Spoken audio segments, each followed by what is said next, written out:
ॐ अज्ञानतिमिरान्धस्य ज्ञानञ्जनशलाकया चक्षुरुन्मिलितं येन तस्मै श्रीगुरुवे नमः। हरे कृष्णा। भगवद गीता अध्याय 5 श्लोक संख्या 19। इहैव तेर्जितः सर्गो येषां साम्ये स्थितं मनः निर्दोषं हि समं ब्रह्म तस्माद् ब्रह्माणि ते स्थितः।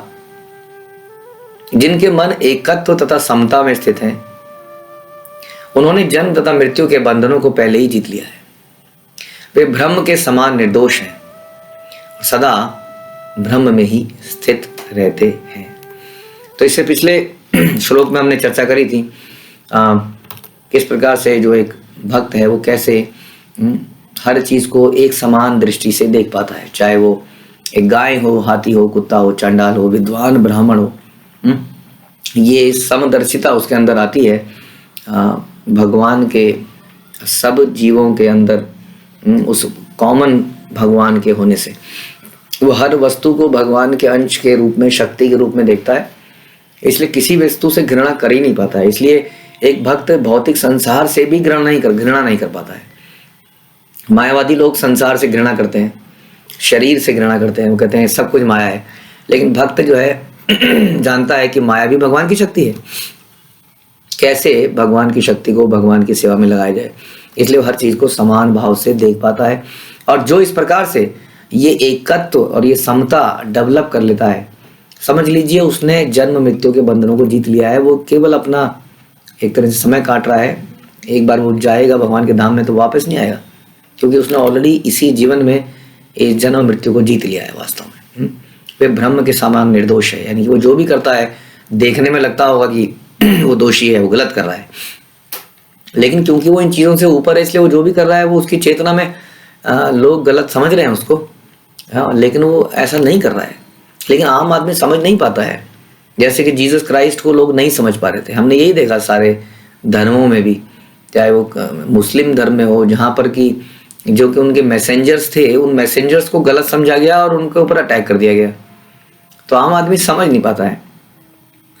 जैसे प्रभुपाद के ऊपर भी बहुत इस तरह के इल्जाम लगाए गए, ब्राह्मणों को माना ईर्ष्या हो गई, ऐसा कुछ हो गया। तो लोग उसको समझ नहीं पाते हैं। लेकिन वो ब्रह्म के समान निर्दोष है और सदा ब्रह्म में ही स्थित रहते हैं। इसलिए वो कैसे, क्योंकि उनका तो कोई अभिलाषिता बची ही नहीं उनके जीवन में। आदमी गलत काम करता है because of some motivation, personal agenda, personal motivation, उसकी वजह से आदमी कुछ गलत काम करता है। लेकिन जो व्यक्ति ब्रह्म में स्थित है, वो कोई गलत काम कर ही नहीं सकता। ऐसा लग सकता है दूसरों को भी गलत काम कर रहा है, लेकिन वो तो केवल कृष्ण की प्रसन्नता के लिए कर रहा है। जैसे कि ऐसा लग सकता है लोगों को, और आज भी लगता भी है कि अर्जुन को युद्ध नहीं करना चाहिए था। लड़ाई, खून खराबा तो ठीक नहीं है, लेकिन खून खराबा होता ही है जब एक देश का दूसरे देश से कई बार हम अटैक नहीं कर रहे हैं, माना दूसरा ही देश हमारे ऊपर अटैक कर दे। तो anyway, that is not the discussion. But कई बार जो चीज़ें ऊपर से गलत लगती हैं, लेकिन वो तो वास्तव में कुछ और ही हैं, किसी और लेवल पे करी जा रही हैं, जो कि हम नहीं समझ पा रहे हैं। ये समझने का विषय है कि जो इस प्रकार एकत्व में स्थित है, यानी कि वो, उसका कोई दोषी नहीं है, मतलब उसका कोई दुश्मन नहीं है, अजात शत्रु है, किसी को दुश्मन मानता ही नहीं है। इस प्रकार से वो समता में स्थित है। जैसे कि हम सुनते हैं जड़ भरत की कहानी, जो कि बिल्कुल समता में स्थित थे। उनके भाई थे, उनके भाई उसको बिल्कुल गंवार और पागल समझते थे और खेत में वो चिड़िया उड़ाने के लिए उसको खड़ा कर देते थे, और वो खेत में घंटों हाथ ऐसे करके खड़ा रहता था। उसी तरह कुछ लोग जड़ भारत को मारने के लिए आए, काटने के लिए, बलि चलाने के लिए, वो उनके साथ भी चल पड़े। अब उसको सजा रहे हैं, उसके शरीर को धो रहे हैं और वो धोने दे रहा है। उसके बाद उसकी गर्दन को रख दिया है और लेटा ही है, लाइक अ पागल आदमी, बिल्कुल ही पागल आदमी। उसको काटने के लिए फरसा उठा लिया है, गर्दन बस कटने वाली है, वो फिर भी वहां लेटे हुए हैं। ऐसा नहीं था कि वो चेतना में नहीं थे, वो चेतना में थे, पागल भी नहीं थे, लेकिन वो इतना समता में स्थित हो गए थे। उत्तम अधिकारी जिसको हम कहते हैं। तो ऐसे अधिकारी जो है, उन्होंने जन्म मृत्यु के बंधनों को पहले ही जीत लिया है। प्रभुपाद कह रहे हैं कि जैसा कि ऊपर कहा गया कि मानसिक समता आत्म साक्षात्कार का लक्षण है। ये जो समता है, इस लेवल जड़ भारत के जितनी तो हमारे अंदर नहीं आ रही है, लेकिन कुछ लेवल पे आने लगी है। अब एटलीस्ट घृणा होनी बंद हो गई है चीज़ों से, वस्तुओं से, अलग अलग लोगों से। समझ में आने लगा है कि इसको अभी बस फ़र्क ये है इसमें और मेरे में कि मुझे भगवान और भक्तों की कृपा से ये भक्ति मिल गई है, तो मैं ये समझ पा रहा हूँ या पा रही हूँ। इसको नहीं मिली है तो ये नहीं समझ पा रहा है। ये उन्हें समझ में आने लगता है तो घृणा समाप्त हो जाती है। तो ये आत्म साक्षात्कार का लक्षण है। जिन्होंने ऐसी अवस्था प्राप्त कर ली है उन्हें भौतिक बंधनों पर विशेषतः जन्म और मृत्यु पर विजय प्राप्त किए हुए माना जाना चाहिए। जब तक मनुष्य शरीर को आत्मस्वरूप मानता है तब तक वह बद्ध जीव है। जब तक हम ये मानते हैं कि मैं शरीर हूँ तब तक हम बद्ध जीव हैं। इसका मतलब क्या हुआ? इसका मतलब हुआ तब तक हम कैप्चर्ड हैं, एक बॉडी के अंदर हम फंसे हुए हैं। ऐसे पिंजरे के अंदर तोता फंसा हुआ है तो हम एक बॉडी के अंदर कैप्चर्ड हैं। शरीर त्यागने के बाद जब हम मरते हैं तो बॉडी छूट जाती है, तो आप कहेंगे हम तो फ्री हो गए। नहीं, तब भी हम फ्री नहीं होते हैं, तब हमारी जेल की अदला बदली हो रही होती है। कई बार होता है ना, एक बहुत बड़ा कैदी को एक जेल से दूसरे जेल में ले जाना है, किसी को खबर नहीं है कौन सी वैन से जाएगा, कितने बजे जाएगा, नहीं तो क्या पता रास्ते में क्या हो जाए। एक जेल से दूसरे जेल में उसको ठिकाने लगाया जा रहा है। नोबडी नोज कहाँ पे गया, बाद में पता चलता है वो फलाना जेल में चला गया। उसी तरह आत्मा भी एक शरीर से दूसरे शरीर में सीक्रेटली निकाल ले जाई जाती है, किसी को पता नहीं चलता कहाँ चली गई, और किसी दूसरे शरीर में डाल दी जाती है, जिसे दूसरे कारागार में डाल दी जाती है। यहाँ का हवा पानी बिल्कुल डिफरेंट होता है, हर जगह इज ए डिफरेंट प्लेस। एक शहर की जेल दूसरी शहर की जेल काफ़ी डिफरेंट है, लेकिन अल्टीमेटली देखने की बात यह है कि वहाँ भी हम फंसे हुए थे, यहाँ भी हम फंसे हुए हैं। तो इस प्रकार से शरीर बदलते रहते हैं। It's like changing of different cells, कारागार, जेल बदलती रहे आदमी की। हाँ, तो उसी तरह से यहाँ बताया जा रहा है कि वो बद्ध जीव है। बद्ध जीव का मतलब बंधा हुआ है, शरीर से बंधा हुआ है। जीवात्मा फ्री नहीं हो पा रही है, जा नहीं पा रही है, इस संसार को त्याग कर अपने धाम में, अपने घर में, भगवान के धाम में, अपने घर में जा नहीं पा रही है, इसलिए बंधी हुई। इसको कहते हैं बद्ध। बद्ध, ध्यान से सुनिए। तो हम बंधे हुए हैं, हमें पता नहीं है इस बात का, क्योंकि हमें चेन तो दिखती नहीं है ना बंधी हुई। हम बंधे हुए हैं शरीर की रचना से, शरीर की लिमिटेशन से हम बंधे हुए हैं। आत्मा की कोई लिमिटेशन नहीं, आप जानते हैं। आत्मा यदि किसी पहाड़ से छलांग मार दे तो टूट के हड्डियां नहीं टूटेंगी आत्मा की, आप जानते हैं इस बात को। आत्मा किसी अग्नि में बैठ जाए तो कोई कुछ नहीं बिगड़ने वाला है कि नहीं। आत्मा समुद्र में डूब जाए कुछ नहीं बिगड़ने वाला है। लेकिन ये शरीर की लिमिटेशंस हैं, अलग अलग शरीर की अलग अलग लिमिटेशन है। तो इस प्रकार से हम उन लिमिटेशन में फंस जाते हैं, बंध जाते, इसलिए हमें बद्ध जीव कहा जाता है। लेकिन हम कब तक रहते हैं बद्ध जीव? जब तक हम ये मानते हैं कि मैं ये शरीर हूँ और उसी के अनुसार कार्य करते रहते हैं। मैं ये शरीर हूँ हम कब मानते हैं, कैसे पता चलेगा?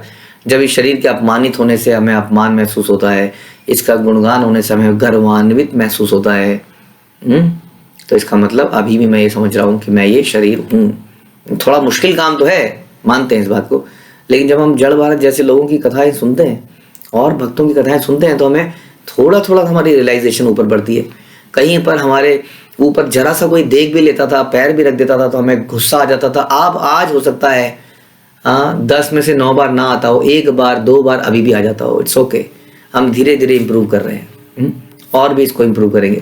तो यही बताया जा रहा है यहाँ पर कि वह बद्ध जीव है जब तक वो शरीर को अपना ही मानता है। इसलिए शरीर में से होने वाले मान अपमान को अपना मानता है, शरीर से निकली हुई वस्तुओं को अपना मानता है।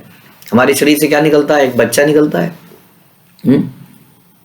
हमें लगता है यही हमारा अपना है, ये हमारा संसार है, तो है ना। ये सारी जो है ना मैं और मेरा से रिलेटेड, जब तक हम इसी में लिमिट कर लेते हैं अपने आप को, तब तक क्या है? हम बद्ध जीव हैं। किंतु जो ही वह आत्म साक्षात्कार द्वारा समचित्तता की अवस्था को प्राप्त करता है, वह बद्ध जीवन से मुक्त हो जाता है। जैसे ही आत्म साक्षात्कार, कितनी अजीब सी बात है ना। आत्म साक्षात्कार is like knowing the self. हम अपने आप को नहीं जानते हैं। कितनी हैरानी की बात है कि आज की डेट में हम संसार को जानने का प्रयास कर रहे हैं, कितनी डिस्कवरीज, इन्वेंशंस कर रहे हैं, इतनी रिसर्च कर रहे हैं, इतना मैटर अवेलेबल है, लेकिन हम अपने आप को नहीं जानते हैं। इसलिए जो आत्म साक्षात्कार कर पाता है, समझ पाता है कि नहीं, I am not this lump of body, lump of flash and bones and और दिस जो भी है शरीर के अंदर, खून है, जो भी चीज़ें हैं, मैं केवल इसका एक भंडार नहीं हूँ, क्योंकि ये तो सारी डेड मैटर है। कैसे पता चलता है? जब आदमी मरता है तो एज इट इज पूरा शरीर दिख रहा होता है, ऐसा लगता है कि अब बोलेगा बस, बोलेगा बस, लेकिन बोल नहीं पाता है ना। तो अगर यही केवल ये हड्डियों का एक ढांचा और मांस और इनका एक मिक्सचर होता तो वो मांस सब कुछ तो पड़ा ही होता है वहीं का वहीं। इसलिए जो आत्म साक्षात्कार करता है, अंदर देखता है, उसको समझ में आता है नहीं, आई एम बियॉन्ड दिस, अब मैं इससे कुछ अलग हूँ वास्तव में। और इस तरह धीरे धीरे फिर वो और खोज करता है कि मैं आखिर क्या हूँ, व्हाट इज दिस सोल, ये सोल क्या है, कहाँ से आती है। हाँ, इसको कहते हैं आत्म साक्षात्कार। तो आत्म साक्षात्कार के द्वारा वह समचित्तता की अवस्था को प्राप्त करता है। क्यों? क्योंकि फिर उसको धीरे धीरे नॉलेज एनहांस होती है, तो समझ में आता है अच्छा मैं एक सोल हूँ, मैं एक आत्मा हूँ, मेरा धाम, मेरा जो घर है वास्तव में भगवान का गोलोक धाम है या बैकुंठ धाम है। इस संसार में एक कैदी की तरह हूँ, और मेरी तरह ये भी एक कैदी है, ये भी एक कैदी है, ये भी एक कैदी है, मच्छर भी एक कैदी है, एक है ना, ये जितना भी है, सुअर भी एक कैदी है, घोड़ा भी एक कैदी है, अलग अलग तरह की कैदी हैं जेल के अंदर। तो वास्तव में ये है समचित्तता। उसको समझ में आता है हम सब अभी रिबेलियस सोल्स हैं, हमने भगवान से कभी ना कभी रेबेल, हमने विद्रोह किया, और हम सब यहाँ विद्रोही हैं, अलग अलग स्थिति में हैं, लेकिन अब हमें धीरे धीरे वापस सुधर के जाना है। ये हो गई समचित्तता। Although we are different but we are same. तो वह बद्ध जीवन से मुक्त हो जाता है, क्योंकि फिर उसके सारे कार्य मुक्ति के लिए होने लगते हैं। यानी कि सारे कार्य उसको कृष्ण के लिए होने लगते हैं। दूसरे शब्दों में उसे इस भौतिक जगत में जन्म नहीं लेना पड़ता, अपितु अपनी मृत्यु के बाद आध्यात्मिक लोक को जाता है। भगवान निर्दोष है क्योंकि वह आसक्ति तथा घृणा से रहित हैं। क्योंकि आसक्ति से भी रहित हैं और घृणा से भी रहित हैं। क्योंकि मैंने पहले ही बताया था घृणा और आसक्ति एक ही सिक्के के दो पहलू हैं। यदि किसी से आसक्ति है तो किसी से घृणा भी होगी। तो भगवान के अंदर ये दोनों चीजें नहीं है, और जीवात्मा के अंदर ये है। हम जानते हैं किसी से हम घृणा करते हैं, किसी से हम आसक्ति का लगा लेते हैं जबरदस्त, है ना, कि कोई हमारा मित्र है, कोई हमारा शत्रु बन जाता है। तो ये डुअलिटी है, ये उस समचित्तता नहीं है जो हम डिस्कस कर रहे थे। लेकिन कह रहे हैं कि जब जीव भी इस आसक्ति और घृणा से रहित हो जाता है तो वह भी भगवान की तरह निर्दोष बन जाता है और भगवान के साथ रहने का अधिकारी बन जाता है, यानी कि वैकुंठ जाने का अधिकारी बन जाता है। क्योंकि वहां ऐसे ही लोग जा सकते हैं तो इसी प्रकार का विजन रखते हैं, समचित्तता वाला विजन, जिनके अंदर कोई इस प्रकार का कंपटीशन, ईर्ष्या, द्वेष, ये समाप्त हो जाता है उनका। जो आत्मा के लेवल पे सोच पाते हैं कि how does it matter, ultimately we are part and parcel of Krishna, हम एक ही पिता के हैं, छोड़े इन सब चीजों को। तो इस प्रकार जब जीव आसक्ति और घृणा से रहित हो जाता है तभी वह वैकुंठ जाने का अधिकारी बनता है, उससे पहले नहीं। इसका मतलब बहुत मेहनत करने की आवश्यकता है हम सबको, इतना ईजी नहीं है जितना संसार में लोग बता देते हैं। हमें बहुत अपने अंतर के विचारों को शुद्ध करने की आवश्यकता है, उसको देखने की आवश्यकता है। उसके लिए थोड़ा तो चिंतन मनन करना पड़ेगा और साथ में हरिनाम का सहारा लेना पड़ेगा, क्योंकि हरिनाम हमें शुद्ध करता है। हाँ, तो हरिनाम लीजिए और जब श्रवण के माध्यम से अपने आप को शुद्ध कीजिए। ऐसे व्यक्तियों को पहले से मुक्त मानना चाहिए जो ऐसा कर लेते हैं। और इस व्यक्ति के क्या लक्षण होते हैं, हम कैसे माने कि अब हम शुद्ध हो रहे हैं। थोड़ा सा हमने आज चर्चा किया और इसको डिटेल में चर्चा करेंगे आगे के श्लोकों में कि कैसे पता चलेगा कि हमारी प्रोग्रेस हो रही है, हम इस समचित्तता को, हम इस समता को प्राप्त कर पा रहे हैं धीरे धीरे। क्या हम इस रास्ते में बढ़ रहे हैं, क्या हम अपने वैकुंठ के जाने के रास्ते में हैं, क्या हम अपने घर के रास्ते में ही चल रहे हैं या हम किसी रास्ते में भटक गए, किसी गली में मुड़ गए। हाँ, यहाँ पे गूगल मैप नहीं बता पाएगा आपको, यहाँ पर भगवत गीता के आगे आने वाले श्लोक बताएंगे। हरे कृष्ण। श्रील प्रभुपाद की जय, भगवत गीता की जय।